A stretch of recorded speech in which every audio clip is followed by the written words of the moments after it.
Hi hello இன்றைக்கி என்ன recipe பார்க்க போகிறோம் பார்த்திங்கன்னா, ஒரு ஸ்பைஸியான சிக்கன் கிரேவி தாங்க. வாங்க எப்படி செய்கிறதுன்னு பார்க்கலாம். இதுக்கு வந்து ஃபஸ்ட்டு ஒரு மசாலா அரைக்கணும். அதுக்கு ஒரு பிரியாணியில் 1 டேபிள் ஸ்பூன் தனியா, சீரகம் 1/2 ஸ்பூன், மிளகு 1/2 ஸ்பூன், ஒரு சின்ன துண்டு பட்டை, 2 ஏலக்காய், ஒரு 5 கிராம்பு, இது எல்லாத்தையுமே எடுத்து நல்லா லோ ஃப்ளேமில் வச்சு நல்லா ரோஸ்ட் பண்ணி எடுத்துக்கணும். நல்லா ஒரு அரோமா வரும். அதுக்கப்புறம் இதை எடுத்து நம்ம பொடி பண்ணி ஒரு தட்டில் மாற்றி எடுத்து வச்சுக்கலாம். இப்போ ஒரு பேனில் வந்து 1 டேபிள் ஸ்பூன் எண்ணெய் விட்டுருக்கேன். அது கூடவே 2 ஸ்பூன் அளவு நெய்யும் சேர்த்துருக்கேன். சூடானதுக்கப்புறமா ஒரு 1/2 ஸ்பூன் சோம்பு சேர்த்து பொரிஞ்சதும் ஒரு பெரிய வெங்காயத்தை நீளவாக்கில் கட் பண்ணி வச்சுருக்கேன். அதை இப்போ சேர்த்து நம்ம வதக்கிக்கலாம்.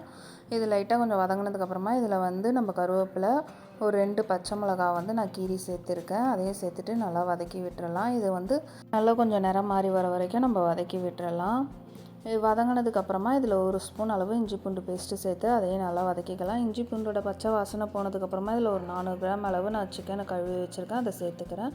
அதை சேர்த்து நல்லா நம்ம ஒரு வாட்டி நல்லா பிரட்டி விட்டுக்கலாம்.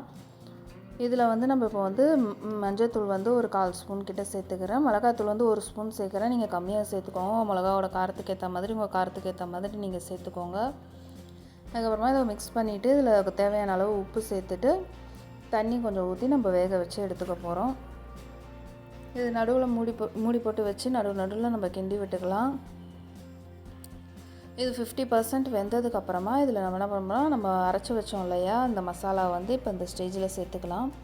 சேர்த்துட்டு இதை ஒரு வாட்டி நல்லா மிக்ஸ் பண்ணி விட்டுறலாம். இதெல்லாம் தண்ணியெல்லாம் வற்றி வரட்டும். அதுக்காட்டி நம்ம வந்து ஒரு மிக்ஸி ஜாரில் ஒரு 2 பத்தை தேங்காய் எடுத்திருக்கேன். அது கூடவே 1 ஸ்பூன் அளவு கசகசா இதை சேர்த்து நல்லா மையாக அரைச்சி வச்சுக்கலாம். இப்போ இது தண்ணியெல்லாம் வற்றி ஒன்றா சேர்ந்து வந்ததுக்கப்புறமா இதில் இந்த அரைச்சி வச்சுருக்க தேங்காய் பேஸ்ட்டை சேர்த்துட்டு ஒரு 2 நிமிஷம் நல்லா கொதித்து வந்ததுக்கப்புறமா கொத்தமல்லி தூவி இறக்கிட்டோன்னா அவ்வளோதாங்க, சூப்பர் டேஸ்டியான ஸ்பைசி சிக்கன் ரெடி ஆகிடும். இது கண்டிப்பாக ட்ரை பண்ணி பாருங்கள். இது போல் நிறைய ரெசிபிஸ் பார்க்க என்னோடய சேனலை சப்ஸ்கிரைப் பண்ணுங்கள். பெல் பட்டனையும் கிளிக் பண்ணி வச்சுக்கோங்க. தேங்க்யூ ஃபார் வாட்சிங்.